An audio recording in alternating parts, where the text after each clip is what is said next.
नमस्ते, मेरा नाम है श्वेता और आप सबका स्वागत है इस हेल्दी लाइफ चैनल में। आज हम बात करने जा रहे हैं ओबेसिटी यानी कि मोटापे के बारे में। अगर आप भी उन लोगों में से हैं जो बहुत समय से कोशिश कर रहे हैं वेट लॉस करने की, एक्सरसाइज भी कर रहे हैं और एक हेल्दी ईटिंग पैटर्न फॉलो कर रहे हैं, लेकिन उसके बाद भी आपको वेइंग स्केल पे कोई खास फर्क नज़र नहीं आ रहा या आपको लग रहा है वेट लॉस नहीं हो रहा, तो ये वीडियो आपके लिए है। वेट लॉस में सबसे ज़रूरी होता है आपकी लाइफस्टाइल और आपकी ईटिंग हैबिट्स क्या हैं, क्योंकि ये ही डिसाइड करते हैं कि हमारा वेट कितना रहेगा। नॉर्मल वेट हम मेंटेन कर पाएंगे, वेट कम होगा या वेट ज़्यादा होगा। बट इनके भी अलावा कुछ ऐसे अंडरलाइंग फैक्टर्स होते हैं, कुछ ऐसे मेडिकल कंडीशंस होते हैं जिनकी वजह से हमारा वेट गेन हो सकता है। फॉर एग्जांपल देखिए, जब भी हम वेट पुट ऑन करते हैं या हमारी बॉडी में कितने फैट सेल्स होंगे, इन फैट सेल्स का डिस्ट्रीब्यूशन कैसा होगा, ये सब कुछ हमारे जीन्स डिसाइड करते हैं। आपने अक्सर देखा होगा कि हर एक फैमिली में एक बॉडी टाइप एग्जिस्ट करता है। यानी अगर जैसे आपके पेरेंट्स का वेस्ट पे फैट ज़्यादा था, तो हो सकता है बच्चों में भी वो ट्रेंड नज़र आए। किसी किसी में देखा जाता है कि थाइज बहुत हैवी होते हैं, स्पेशली फीमेल्स में। अगर मदर के भी वैसे हैं तो लड़कियों में भी वैसा पाया जाएगा। तो ये जो बॉडी टाइप है ये जेनेटिक होता है, और साथ ही साथ जो हम ईटिंग पैटर्न्स अपने पेरेंट्स से सीखते हैं या हमारी फैमिली में जो पैटर्न फॉलो होता है, हम वही पैटर्न आगे भी कंटिन्यू करते हैं। तो अगर ये ईटिंग पैटर्न अनहेल्दी है और आप यही पैटर्न फॉलो कर रहे हैं, तो हो सकता है कि आप वेट लूज नहीं कर पा रहे हैं। ठीक है, बिकॉज दोनों चीज़ें हैं, जेनेटिक्स भी है और एनवायरमेंटल फैक्टर्स भी है, विच को हैंड इन हैंड यानी साथ साथ चलते हैं, और ये दोनों चीज़ें हमारा वेट रेगुलेट करने में मदद करती हैं। जेनेटिक्स के अलावा कई ऐसी चीज़ें हैं जैसे कि स्ट्रेस है, इन्फ्लेमेशन है, आपकी बॉडी में इन्फ्लेमेशन है या नहीं, आपकी सर्केडियन साइकिल कैसी है। देखिए, हमारी बॉडी में एक इंटरनल सर्केडियन साइकिल होती है। ये साइकिल चलती है सनलाइट के हिसाब से। तो अगर आप लेट सोते हैं और सुबह लेट उठते हैं, या फिर आप दिन में 7 घंटे से कम सोते हैं, तो आपकी ये साइकिल डिस्टर्ब हो जाती है, क्योंकि ये जो इंटरनल साइकिल है हमारी, ये हमारे हार्मोन्स को गवर्न करती है, हमारे डाइजेशन को कंट्रोल करती है। तो अगर आपका ये पैटर्न डिस्टर्ब्ड है तो ये सारी चीज़ें भी डिस्टर्ब हो जाएंगी। इसके अलावा देखिए, जो गट माइक्रोबायोम्स होते हैं यानी हमारे इंटेस्टाइन में बैक्टीरिया होते हैं, और इनका एक रेशो रहता है हेल्दी और अनहेल्दी के बीच। अब अगर ये रेशो डिस्टर्ब हो जाए, यानी अगर आपके इंटेस्टाइन में अनहेल्दी बैक्टीरिया ज़्यादा हैं, जैसे कि आप बाहर का खाना अगर ज़्यादा खाते हैं और वहाँ से आपको ये अनहेल्दी बैक्टीरिया ज़्यादा मिल रहे हैं, तो क्या होगा कि आप खाने से ज़्यादा एनर्जी एब्जॉर्ब करेंगे, जिसकी वजह से आपका फैट स्टोरेज बढ़ जाएगा। ठीक है, वहीं पे अगर हेल्दी बैक्टीरिया ज़्यादा होंगे तो आपका फैट डिपोजिशन कम होगा। तो ये जो इंटेस्टाइन में बैक्टीरिया होते हैं, ये भी काफ़ी हद तक बॉडी में कितना फैट स्टोरेज है ये गवर्न करते हैं। ठीक है, तो इनमें भी बैलेंस रखना बहुत ज़रूरी है, इसलिए हेल्दी बैक्टीरिया होने ज़रूरी हैं। फर्मेंटेड फूड्स खाना डाइट में एटलीस्ट हफ्ते में 2 या 3 बार आपको ज़रूर करना चाहिए। ठीक है, इसके अलावा देखिए, बहुत से ऐसे मेडिकल कंडीशंस होते हैं, हार्मोनल इम्बैलेंसेस होते हैं। जैसे कि अगर आप ऑलरेडी ओबीज हैं, मोटापा ज़्यादा है, फैट ज़्यादा है बॉडी में, तो आपको लेप्टिन रेजिस्टेंस हो जाता है। लेप्टिन भी एक तरह का हार्मोन है जो हमारी एपेटाइट यानी हमारी भूख गवर्न करता है। तो अगर लेप्टिन रेजिस्टेंस है तो आपको भूख ज़्यादा लगेगी। अब ये देखिए, ये कंटिन्यूस साइकिल होता है। अगर आपकी बॉडी में फैट ज़्यादा है तो वैसे ही आपको भूख ज़्यादा लग रही है, लेप्टिन रेजिस्टेंस है तो। ठीक है, और जितनी भूख ज़्यादा लगेगी उतना आप फैट ज़्यादा स्टोर करते जाएंगे, क्योंकि आपकी बॉडी को उतनी ज़रूरत तो है नहीं। ठीक है, तो इसकी वजह से क्या होगा, ये कंटिन्यूस साइकिल चलता जाता है जब तक कि आप वेट लॉस नहीं कर लेते। उसके अलावा इंसुलिन रेजिस्टेंस है। इंसुलिन रेजिस्टेंस भी फैट से रिलेटेड है। अगर आपकी बॉडी में फैट ज़्यादा है तो हमारी बॉडी जो है वो इंसुलिन एक्टिविटी की तरफ रेजिस्टेंट हो जाती है, यानी हमारी बॉडी को एक्स्ट्रा इंसुलिन प्रोड्यूस करना पड़ता है वही काम दोबारा करने के लिए। ठीक है, जैसे अगर आप बहुत फ्रीक्वेंटली कुछ ना कुछ खाते रहते हैं, स्नैकिंग की आपको आदत है, तो क्या होता है कि जितनी बार आप कुछ खाते हैं उतनी बार आपकी बॉडी इंसुलिन प्रोड्यूस करती है, और ये कांस्टेंट एक्स्ट्रा इंसुलिन प्रोडक्शन की वजह से क्या होता है, उतना ज़्यादा फैट स्टोर होता जाता है हमारी बॉडी में। क्योंकि देखिए, इंसुलिन सिर्फ ग्लूकोज ही कंट्रोल नहीं करता, insulin also acts as a fat depositing hormone. तो अगर आपको इंसुलिन रेजिस्टेंस है, आपकी बॉडी का फास्टिंग इंसुलिन लेवल ऑलरेडी ज़्यादा है, हायर है, तो बहुत ज़्यादा चांसेस हैं कि आप एक्स्ट्रा फैट स्टोर कर रहे हैं। ठीक है, ये भी एक कंडीशन है। इसके अलावा ऐसे कुछ मेडिकल कंडीशंस होते हैं जैसे कि हाइपोथायराइडिज्म है, जिसमें हमारा मेटाबॉलिज्म स्लो हो जाता है, यानी कि हम कितनी एनर्जी खर्च करते हैं कोई भी एक्टिविटी करने में, वो कम हो जाती है। तो इसकी वजह से क्या होता है, क्योंकि हम उतनी एनर्जी खर्च नहीं कर रहे हैं, हमारी बॉडी एनर्जी कंजर्व करती है और ये एनर्जी फैट में स्टोर हो जाती है। अगर आप बहुत समय से कोशिश कर रहे हैं वेट लॉस करने की लेकिन नहीं कर पा रहे हैं, तो हो सकता है आपको कोई अंडरलाइंग मेडिकल कंडीशन हो, तो बहुत ज़रूरी है आप किसी रजिस्टर्ड डाइटिशियन को देखें या फिर कोई स्पेशलिस्ट को जाके दिखाएं और अपनी ब्लड रिपोर्ट्स करवाएं। ठीक है, क्योंकि इंसुलिन रेजिस्टेंस के लिए आप मेडिसिन ले सकते हैं, हाइपोथायराइडिज्म के लिए आप मेडिसिन ले सकते हैं, जो कि आपकी वेट लॉस में हेल्प करेगी। अब आ जाते हैं सबसे इम्पॉर्टेंट टॉपिक्स, जो कि है हमारी डाइट और हमारी लाइफस्टाइल, यानी कि हम दिन भर में कितने एक्टिव रहते हैं, हमारी फिजिकल एक्टिविटी कितनी रहती है और हम एक्सरसाइज कितनी करते हैं। ये तीनों चीज़ें बहुत ज़रूरी हैं वेट लॉस करने के लिए, क्योंकि देखिए एनर्जी तो हमें खाने से ही मिल रही है, राइट। तो जो एक्सेस एनर्जी है जो फैट में स्टोर होती जा रही है, इसका मतलब ये है कि खाने से हम एक्स्ट्रा एनर्जी ले रहे हैं जो हम यूज़ नहीं कर रहे हैं, और यही एनर्जी एज फैट स्टोर हो रही है। तो इसलिए वेट लॉस करते वक्त बहुत ज़रूरी है कि आप ध्यान दें कि आपकी डाइट कैसी है और साथ में आप फिज़िकल एक्टिविटी और एक्सरसाइज कितनी करते हैं।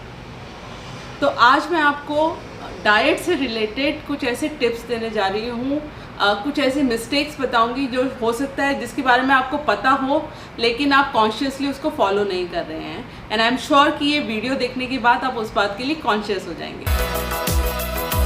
सबसे पहले तो अगर आप वेट लॉस करना चाह रहे हैं और आप कोई चेंज ऑब्जर्व नहीं कर रहे हैं, तो आपको सबसे पहले अपने बॉडी मेजरमेंट्स लेने चाहिए, क्योंकि देखिए बहुत बार ऐसा होता है कि जब आप ज़्यादा एक्सरसाइज करते हैं तो आपकी बॉडी जो है वो फैट बर्न करके मसल्स में कन्वर्ट करती जाती है, और मसल्स की वजह से क्या होता है कि हम लीन होते जाते हैं लेकिन वेट में कोई फ़र्क नज़र नहीं आता। तो अगर आप अपने बॉडी मेजरमेंट्स लेंगे तो आपको शायद कुछ फ़र्क नज़र आएगा, या हो सकता है कि आपने अपने ड्रेस साइजेस में जो आप कपड़े पहनते हैं उनमें कुछ फ़र्क देखा हो। तो स्टे पॉजिटिव, हो सकता है कि because of your exercise routine आपका जो फैट है वो मसल्स में कन्वर्ट हो रहा है। वेट में इतना फ़र्क नहीं आएगा लेकिन आप अपने बॉडी स्ट्रक्चर में वो ज़रूर नोटिस करेंगे, मेजरमेंट्स में ज़रूर नोटिस करेंगे वो चेंज। दूसरी एक इम्पॉर्टेंट टिप जो मैं हमेशा अपने क्लाइंट्स को भी देती हूँ वो है कि जब भी आप वेट लॉस करना शुरू करें तो बहुत ज़रूरी है कि आप एक फूड डायरी मेंटेन करें, एक जर्नल, नोटबुक, कहीं भी आप लिखना शुरू कीजिए कि सुबह से लेकर रात तक आपने क्या खाया, जो भी स्नैक्स खाए हों, सॉफ्ट ड्रिंक पिया हो, टी, कॉफ़ी, वॉटेवर, जो भी कुछ आप खा रहे हैं दिन में वो सब कुछ लिखना शुरू कीजिए। क्योंकि बहुत बार ऐसा होता है कि हम कुछ खा रहे होते हैं and at the end of the day हमें रियलाइज़ नहीं होता कि हाँ हमने ये भी खाया है। अब ऐसी छोटी छोटी चीज़ें हैं जो आपकी डाइट में एक्स्ट्रा कैलोरीज ऐड कर रही हैं, बट आप उसको कॉन्शियसली रियलाइज़ नहीं कर रहे। क्योंकि देखिए हमेशा वेट लॉस के वक्त लोग दो गलतियाँ ज़रूर करते हैं, या तो वो अपनी कैलोरी बहुत ज़्यादा कम कर देते हैं खाने की, जैसे 800-500 कैलोरीज ही खाते हैं, बहुत कम कर देते हैं, वेरी लो, और जिसकी वजह से क्या होता है उनका मेटाबॉलिज्म स्लो हो जाता है। ठीक है, अदरवाइज वो क्या करते हैं कि एक्स्ट्रा कैलोरीज खा रहे होते हैं लेकिन वो रियलाइज़ नहीं करते कि वो एक्स्ट्रा खा रहे हैं। ठीक है, जिसकी वजह से वो वेट लॉस देख नहीं पाते या वेट में कुछ चेंज नहीं नज़र आता उन्हें। तो बहुत ज़रूरी है कि आप जब भी वेट लॉस करना शुरू करें एक डायरी मेंटेन कीजिए। At the end of the day आप खुद अपने डाइट पे रिफ्लेक्ट कीजिए, देखिए कि आपने कहाँ कहाँ गलतियाँ की थी, आप कौन से ऐसे अनहेल्दी स्नैक्स हैं या कुछ आपने अनहेल्दी खा लिया हो। कभी कभी हम टेम्पटेशन में खा लेते हैं, तो जब आप रिफ्लेक्ट करेंगे तो आप खुद ऐसी टैक्टिक्स बना सकते हैं जिससे आप रियलाइज़ करेंगे कि हाँ, because I go to that mall, वहाँ मुझे वो कुकी की स्मेल आती है and I end up buying a cookie, तो you would rather avoid going to the mall उस टाइम पे। ठीक है, तो ऐसी कुछ छोटी छोटी स्ट्रैटेजीज आप टैक्टिक्स अप्लाई कर सकते हैं जिससे आप खुद अपनी डाइट कंट्रोल कर सकते हैं। तीसरी टिप के बारे में आई एम श्योर आप जानते हैं और आपने बहुत हेल्थ एक्सपर्ट से सुना भी होगा, वो ये कि आपको शुगर टोटली अवॉइड करनी चाहिए और साथ ही साथ खाने में फ़ैट कम करना चाहिए। अब देखिए शुगर तो हमें वैसे भी न्यूट्रिशनली कोई बेनिफिट नहीं देती, तो आप उसको टोटली अवॉइड कर सकते हैं, लेकिन फ़ैट जो है इसमें कुछ एसेंशियल वाइटामिन होते हैं, साथ ही साथ इसमें एसेंशियल फैटी एसिड्स होते हैं जिनकी हमें रिक्वायरमेंट होती है। तो आप जो है फ़ैट टोटली बंद मत कीजिए। लेकिन एक छोटी गलती हम हमेशा करते हैं खाना बनाते वक्त, जिसके बारे में हमें पता तो है लेकिन हम इसको कॉन्शियसली फॉलो नहीं करते, और इसकी वजह से क्या होता है कि खाने में हमेशा एक्स्ट्रा कैलोरीज आ जाती हैं। शायद ये वजह एक हो सकती है कि आप भले ही हेल्दी खाना खा रहे हो, कम खा रहे हो, लेकिन जो एक्स्ट्रा कैलोरीज फैट की वजह से आ रही है उसकी वजह से आप वेट लॉस नहीं कर पा रहे हैं। तो आज मैं आपको एक छोटा सा टिप देने वाली हूँ इस वीडियो के ज़रिए, जो आई एम श्योर आपको हेल्प करेगा आपके वेट लॉस जर्नी में, और इसके बाद आप कॉन्शियस हो जाएंगे कि आप खाने में कितना फ़ैट यूज़ कर रहे हैं। एक गलती जो हम अक्सर खाना बनाते वक्त करते हैं वो ये कि हम कढ़ाई में हमेशा तेल इस तरह डाल देते हैं। ये देखिए मेरे हाथ में है 1 टीस्पून। हर एक टीस्पून ऑफ फैट जैसे कि ऑयल, घी या बटर, इसमें होती है अप्रॉक्सीमेटली 45 कैलोरीज। अब हम देखते हैं कि हमने कढ़ाई में जो तेल डाला है इसमें कितनी कैलोरीज हैं, यानी कितना टीस्पून ऑफ फैट हमने यूज़ किया है इसमें।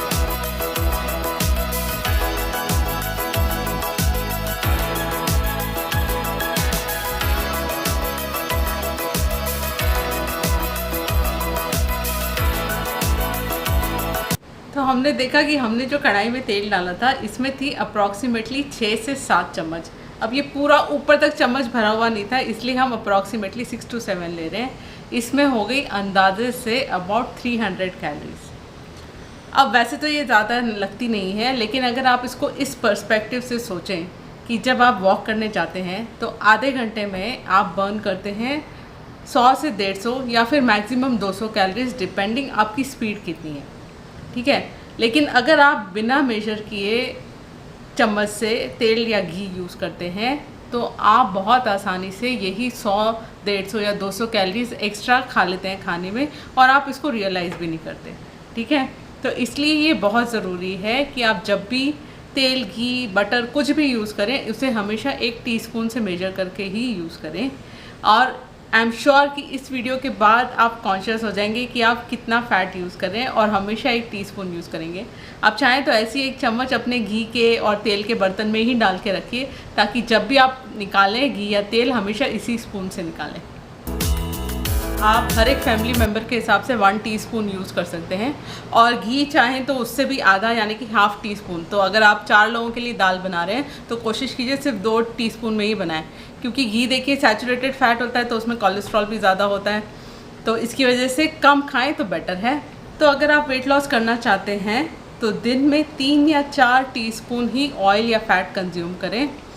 अगर आप स्पेशली 1200 कैलोरी फॉलो कर रहे हैं तो 4 टीस्पून से ज़्यादा मत यूज़ कीजिए।